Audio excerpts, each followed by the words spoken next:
नमस्कार, आप सभी का स्वागत है। उम्मीद है आप सभी लोग को मेरी आवाज मिल रही है लाउड एंड क्लियर। सबसे पहले तो आप सभी लोगों को ढेर सारी शुभकामनाएं नए वर्ष की। और उम्मीद करता हूं कि आपका ये नया साल और भी धमाकेदार, शानदार और जानदार और साथ साथ स्वास्थ्य से भरपूर रहेगा। और जैसा कि आप सब लोग पिछले कई दिनों से, पिछले कई हफ्तों से एक बहुत ही अभिन्न अभियान में लगे हुए हैं, और जिस अभियान में हम अपने हेल्थ एंड वेलनेस को और नए दिशा की तरफ लेके जा रहे हैं।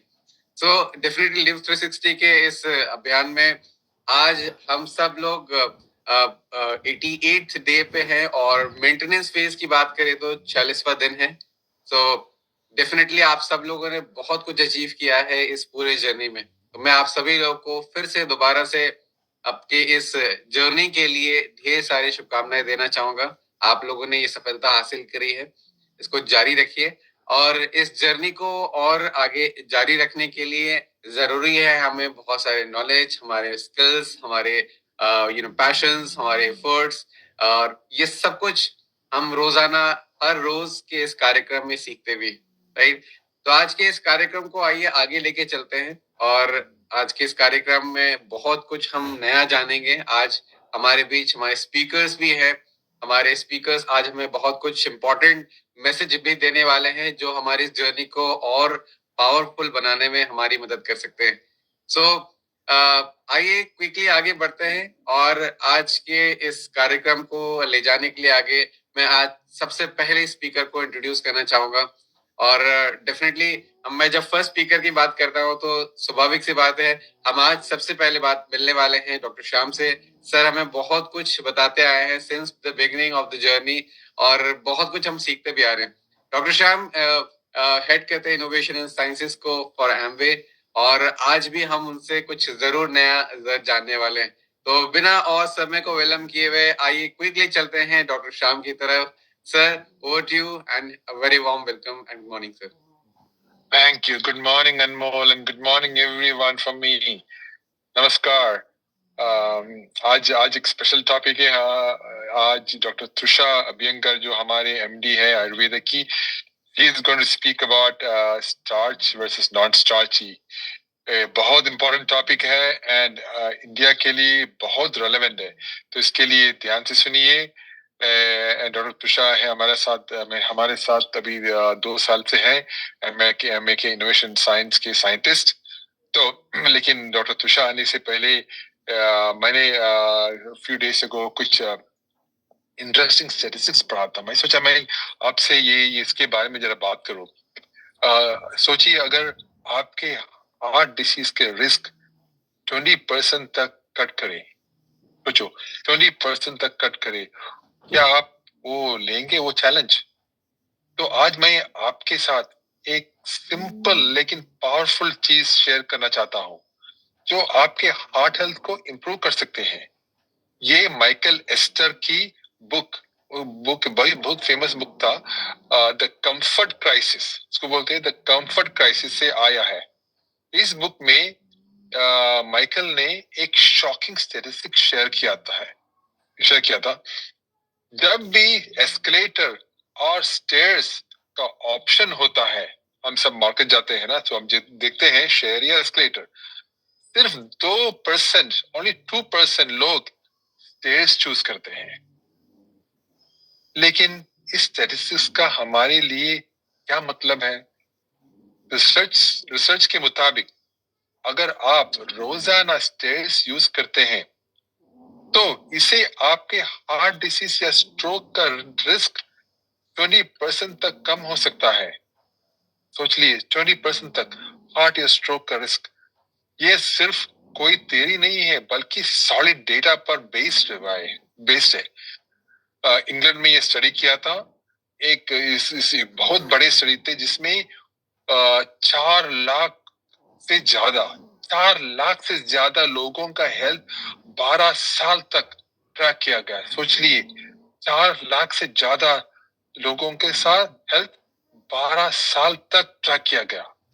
तो ये पता चला कि जो लोग स्टेयर्स चल रहे थे डेली, उनमें कार्डियोवैस्कुलर डिसीजेस जो कार्डियोवास्कुलर है, हमारे हार्ट और ब्रेन से लिंक हुआ है, कार्डियोवास्कुलर डिसीज का रिस्क काफी कम था।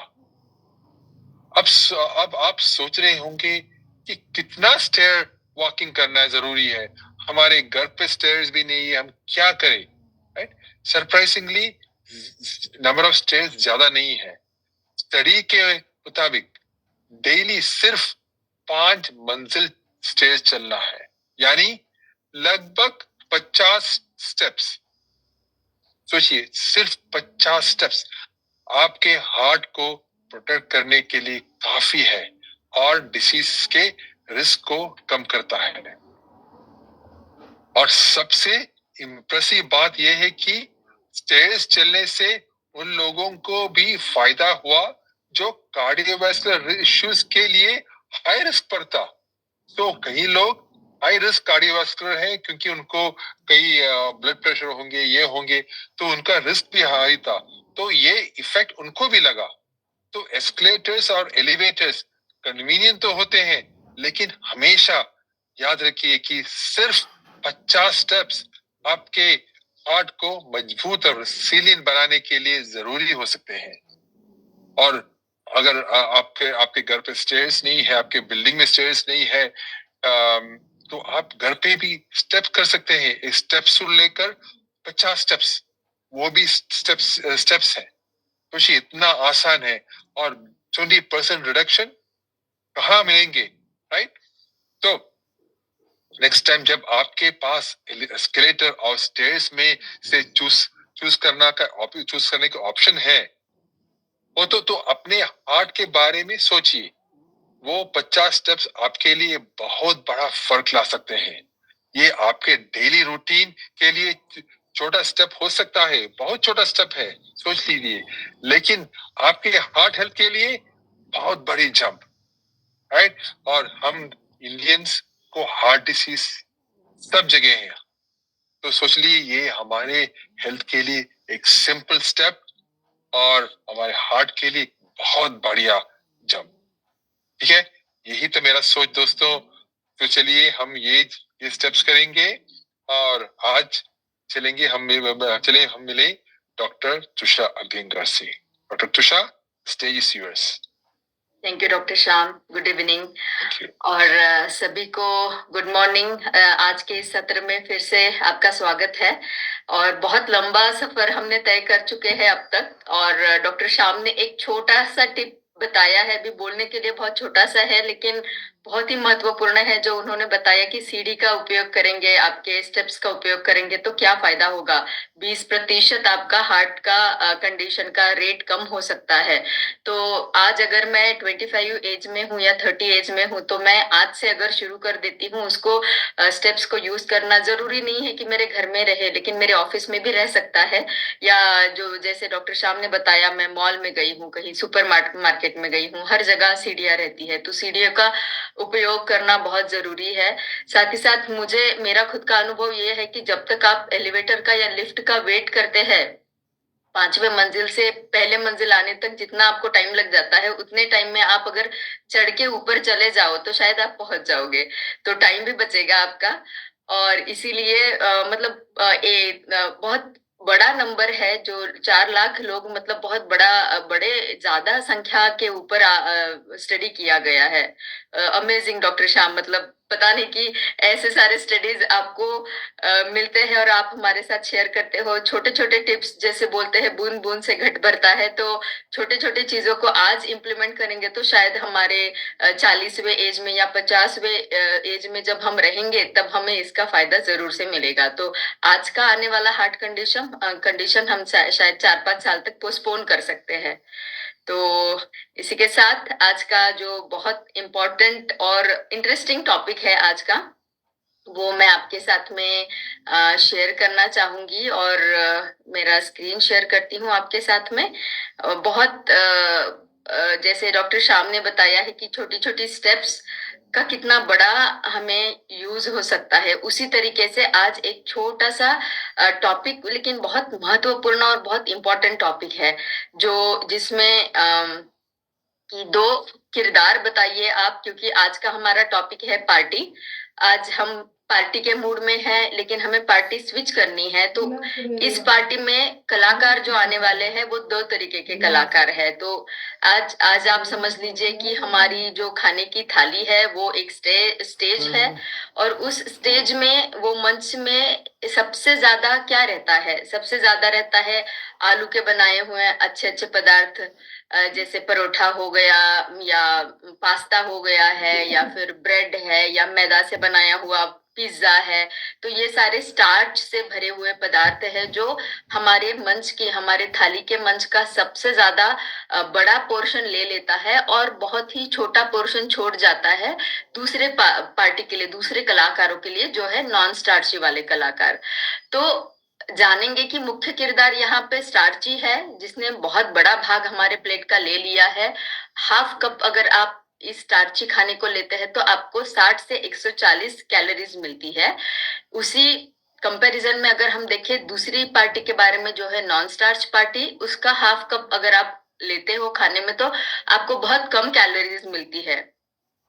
तो आपका क्या ख्याल है, ज्यादा कैलोरीज लेना अच्छा रहेगा ना? कैलोरी डेंस खाना लेना ज्यादा अच्छा रहेगा, या कैलोरी जिसमें कम है लेकिन न्यूट्रिशन डेंस है वो खाना लेना ज्यादा अच्छा रहेगा? तो जानेंगे कि ये जो किरदार आज के पार्टी का हमने शुरू किया है, ये जो मंच पे कलाकार है, ये स्विच होते हैं क्या, ये बदलते हैं क्या? जैसे जैसे हमारा प्रेजेंटेशन स्लाइड्स आगे बढ़ती जाएंगी, वैसे वैसे क्या हमारा ख्याल या हमें अवेयरनेस आएगा, इसके बारे में समझ आएगी कि क्यों हमें स्टार्ची किरदारों को बदल के नॉन स्टार्ची किरदारों को ज्यादा महत्व देना है। तो शुरू करेंगे आज की पार्टी। शुरू करेंगे सबसे पहले स्टार्ची किरदारों के साथ में, और उनका हमारे शरीर के ऊपर क्या प्रभाव होता है। तो आप यहाँ पे देख पा रहे हो इस ग्राफ में कि अगर आप खाना जो है नॉन फाइबरस है लेकिन कार्बोहाइड्रेट से भरपूर है, वो अगर आप लेते हो तो वो झट से आपके शरीर में, आपके खून में घुल मिल जाएगा, और क्या करेगा, ब्लड में जो है आपके खून में ग्लूकोज का स्पाइक, मतलब एक सडन ग्लूकोज की बढ़ोतरी हो जाएगी आपके ब्लड शुगर लेवल में, ग्लूकोज लेवल में, और वो क्या करेगा, उस ग्लूकोज को पचाने के लिए इंसुलिन को भी सिग्नल दे देगा। तो बहुत सारा इंसुलिन भी झट से वहां पे आ जाएगा। अब जब इंसुलिन आ गया है, इंसुलिन रश हो गया है, तो इंसुलिन क्या करेगा, फैट को ब्रेक डाउन होना या फैट का बर्निंग होने को बंद कर देगा, एक तरीके से ब्लॉक कर देगा। फिर क्या हो जाएगा, फैट का स्टोरेज को बढ़ावा मिल जाएगा। तो फैट का बर्निंग होना है, फैट का मेटाबोलाइज होना है, उसका पाचन होना है शरीर में।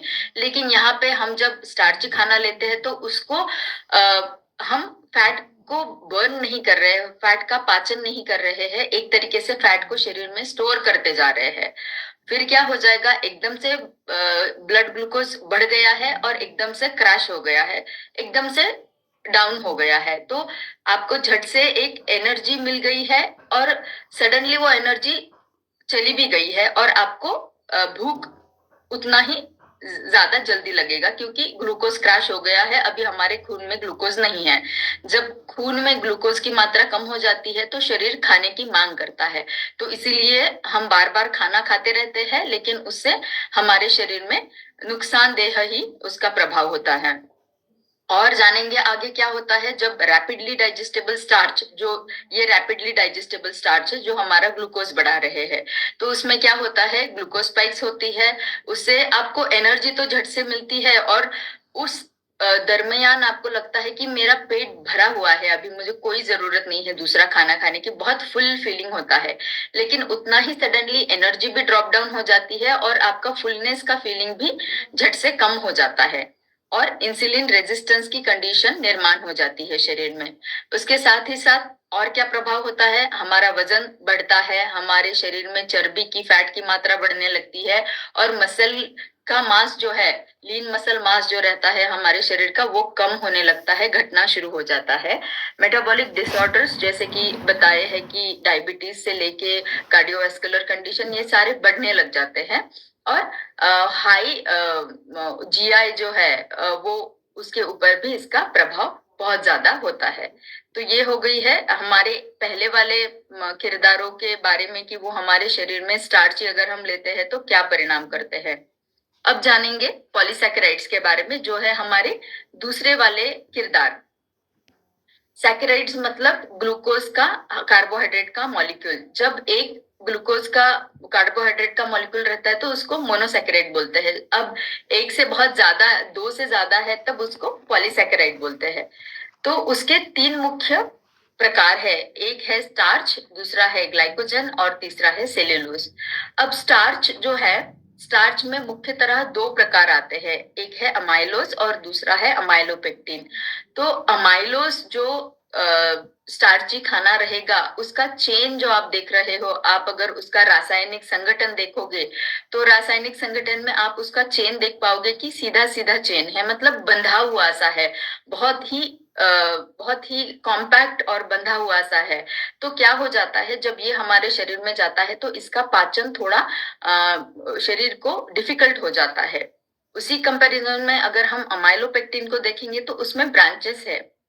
यहाँ आप देख पा रहे हो ग्लाइकोजन और अमाइलोपेक्टिन एक तरीके से जुड़े हुए हैं। तो यहाँ ब्रांचेस है, उसके अलग अलग शाखाएं निकली हुई है। जब ये शाखाएं निकली रहती है तो इनका जो रासायनिक संगठन है वो खुला खुला सा रहता है। खुला खुला सा मतलब जब ये हमारे शरीर में जाता है तो वो पानी झट से एब्सॉर्ब करता है, ये घुलनशील रहता है।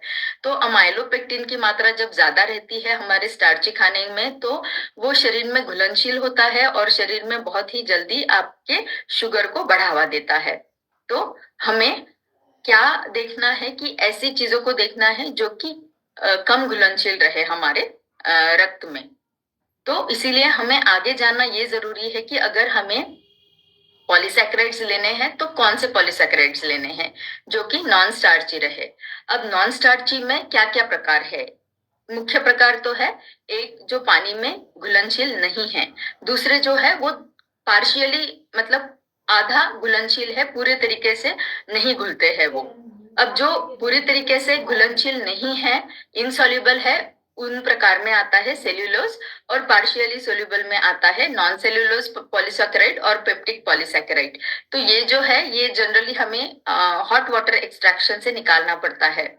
तो इसका एक एग्जाम्पल है जो कि बेर हम खाते हैं, इंडियन बेरीज जो बोलते हैं, उनको अगर आप गर्म पानी में ये करोगे, पकाओगे, तब कहाँ जाके उसमें से ये पॉलीसैकेराइड आपको मिलेंगे।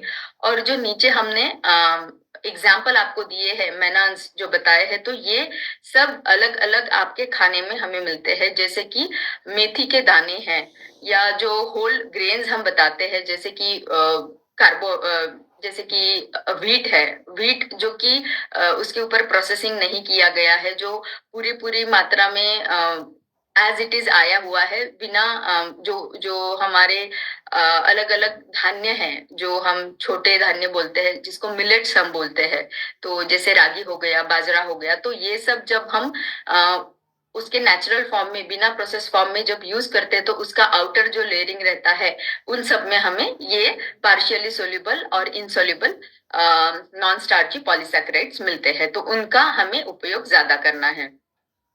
अब हमने एक एक पार्टी के बारे में पहले जाना, अब दोनों भी किरदारों को साथ में ही जानेंगे।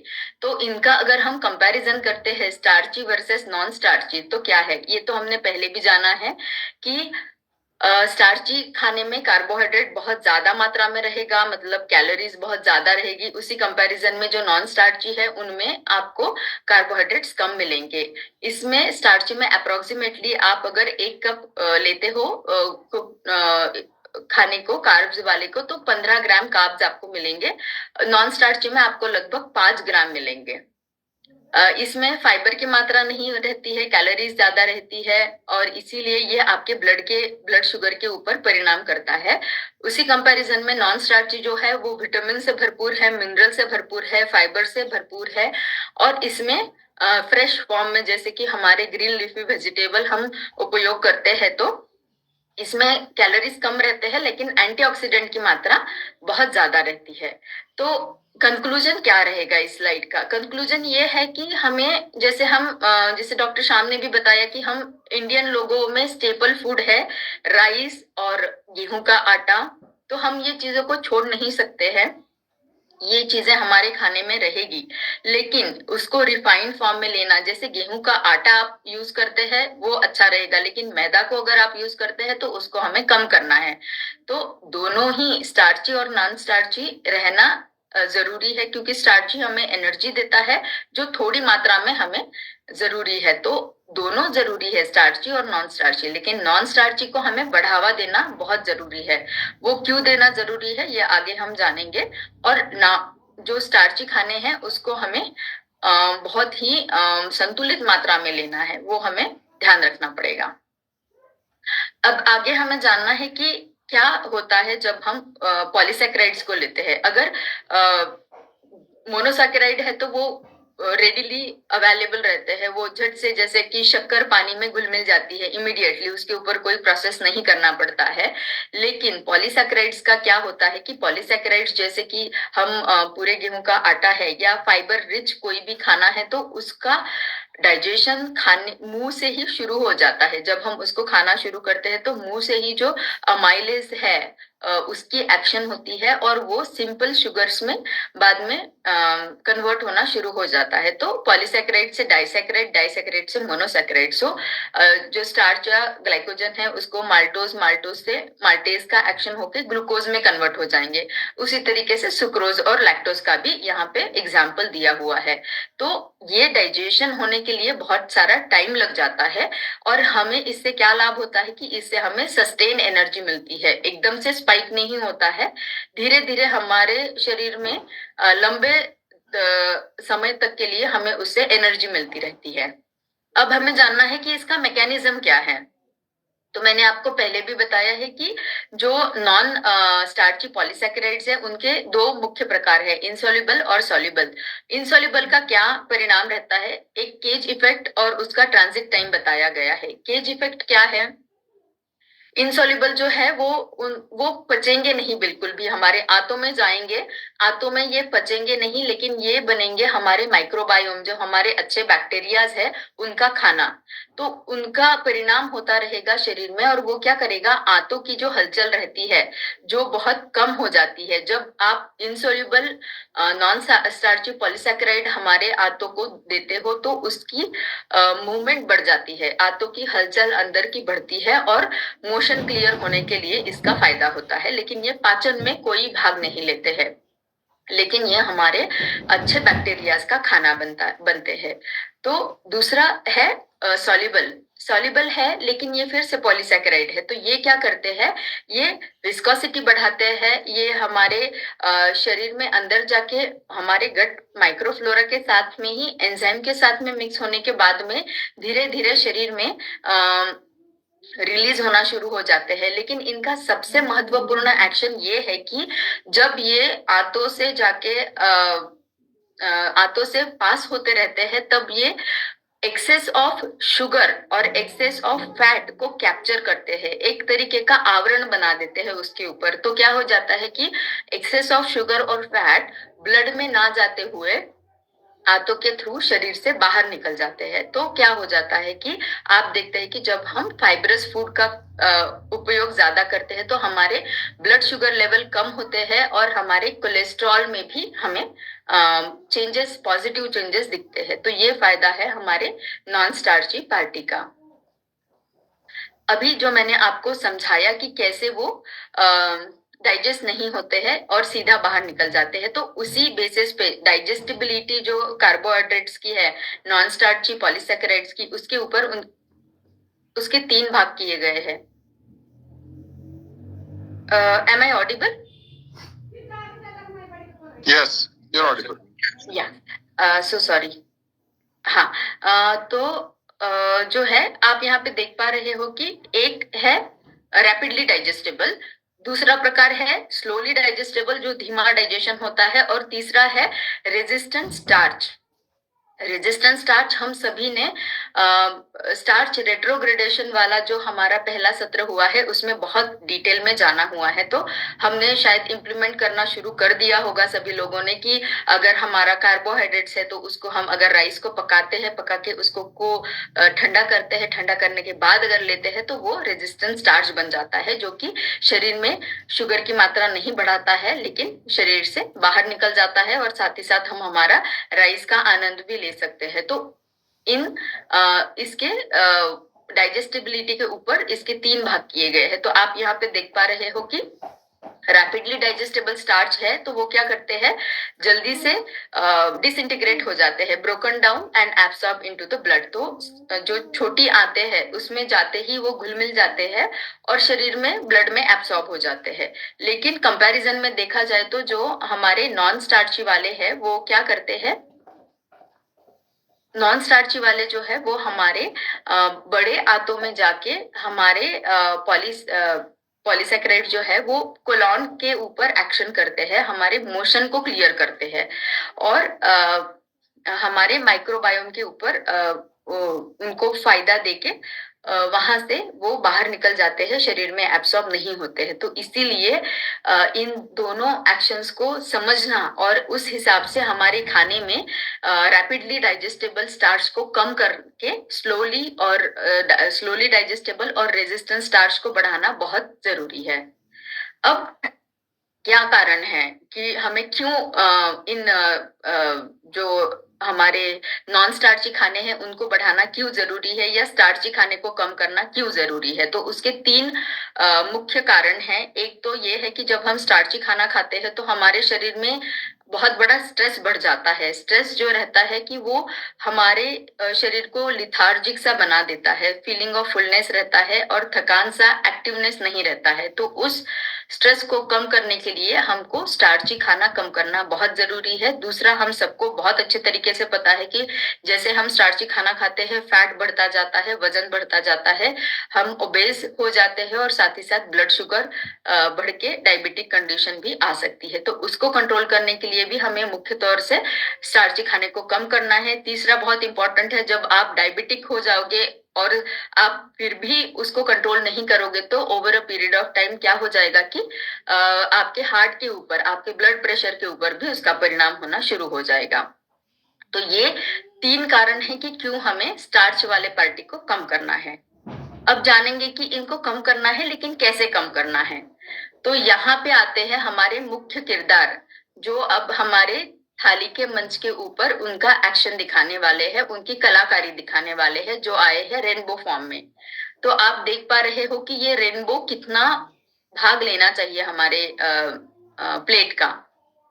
तो ये हमारे थाली का आधा भाग इसको हमने देना चाहिए और एक ही तरीके के वेजिटेबल नहीं हमें लेने हैं, अलग अलग तरीके के लेने हैं। आप यहाँ देख सकते हो बहुत सारे बेरीज है, बहुत सारे फ्रूट्स है, बहुत सारे वेजिटेबल्स है, उनके सारे डिफरेंट डिफरेंट कलर्स है। तो रेनबो कलर में हमें उसको लेना बहुत जरूरी है और हमारे थाली का बहुत छोटा 1/4 पोर्शन ही हमें स्टार्ची खाना, अगर हमें खाना है तो थोड़ा छोटा सा पोर्शन राइस का या रोटी का आप ले सकते हो, लेकिन बहुत मेजर पोर्शन जो है आपको सैलेड्स को देना है या आपके पके हुए सब्जियों को देना है।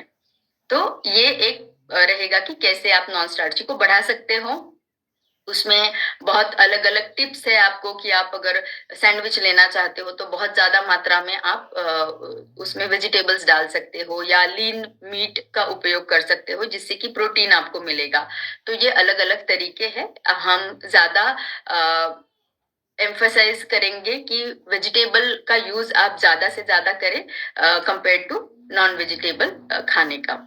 तो इसी के साथ में आपको इसका क्या स्टडी किया गया है कि कैसे नॉन स्टार्ची खाना अगर हम यूज करते हैं तो उसका एक 154 लोगों के ऊपर 24 महीनों के लिए स्टडी किया गया था और उन्होंने ये बहुत ही क्लियरली देखा गया कि जब नॉन स्टार्ची खाने का उपयोग किया तो शुरू करने और एंड ऑफ द स्टडी दोनों का अगर आप कंपेयर करते हैं तो ये शुरू किया हुआ स्टडी का शुरुआत है और ये एंड ऑफ द स्टडी है। तो क्या फर्क दिखा है उसमें कि कोलेस्ट्रॉल जो है वो कम हुआ है एंड ऑफ द स्टडी में, जब हमने नॉन स्टार्ची कार्बोहाइड्रेट को ज्यादा उपयोग में लाया है। HDL जो हमारा अच्छा वाला कोलेस्ट्रॉल है वो बढ़ा है। अच्छा वाला कोलेस्ट्रॉल जो है शरीर का वो बढ़ना बहुत जरूरी है, तो हमारा हार्ट हेल्दी रहता है।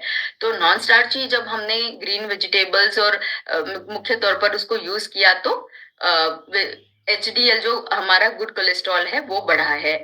उसी के साथ साथ आप कोलेस्ट्रॉल का टोटल रेशो कम हुआ देख पा रहे हैं। ट्राइग्लिसराइड्स जो बहुत ही घातक माना जाता है हार्ट के लिए वो भी कम हुआ है। साथ ही साथ सिस्टोलिक ब्लड प्रेशर और डायस्टोलिक ब्लड प्रेशर दोनों भी कम हुए हैं।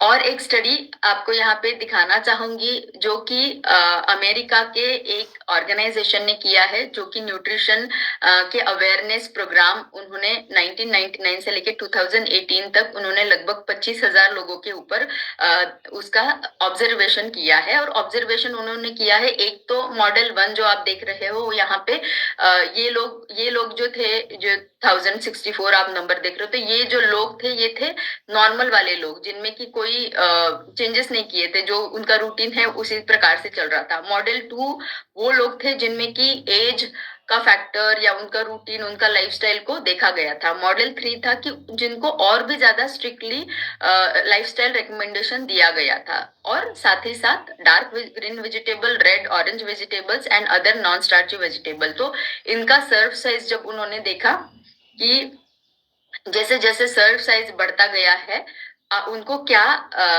स्टडी का ऑब्जर्वेशन मिला, क्या रिजल्ट मिला इस स्टडी से, तो उनको ये पता चला कि स्टार्ची वेजिटेबल्स जो है वो मेटाबॉलिक सिंड्रोम, जो डायबिटीज या हार्ट के रिलेटेड कंडीशन है, स्टार्ची वेजिटेबल उनका रिस्क बढ़ाते हैं। लेकिन कंपेयर आप करो नॉन स्टार्ची जैसे कि डार्क ग्रीन वेजिटेबल, तो उसका जो एक्शन है ये मतलब मेटाबॉलिक सिंड्रोम को कम करता है। तो बहुत ही आई ओपनिंग स्टडी ये भी है कि इतना लंबा स्टडी उन्होंने किया है, बहुत लंबे ड्यूरेशन के लिए और बहुत बड़े नंबर लोगों के ऊपर, बहुत ज्यादा पार्टिसिपेंट्स के ऊपर, और बहुत ही क्लियरली उनको दिखा गया है कि कैसे एक पोर्शन को बढ़ाने से, नॉन स्टार्ची खाने के पोर्शन को बढ़ाने से कितना बड़ा रिस्क को हम कम कर पा रहे हैं।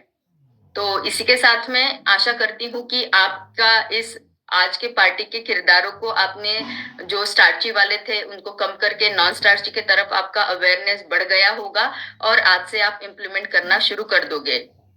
तो छोटा छोटा स्टेप्स बहुत जरूरी है। तो आज की आपकी एक्टिविटी ये रहेगी कि आपको क्या क्या आपने स्टार्ची खाने कम किए हैं और क्या नॉन स्टार्ची खाना आपने आपके डाइट में इम्प्लीमेंट किया है, ये जरूर से हमारे साथ में शेयर करिएगा। And all the best to rest of your journey. बहुत सारा आपने जर्नी कवर कर चुके हो ऑलरेडी, थोड़ा ही बचा हुआ है, तो आपका मोटिव उसी तरीके से कंसिस्टेंटली बना रहे, ये आशा करती हूँ। और over to you Anmol ji, thank you so much. Thank you so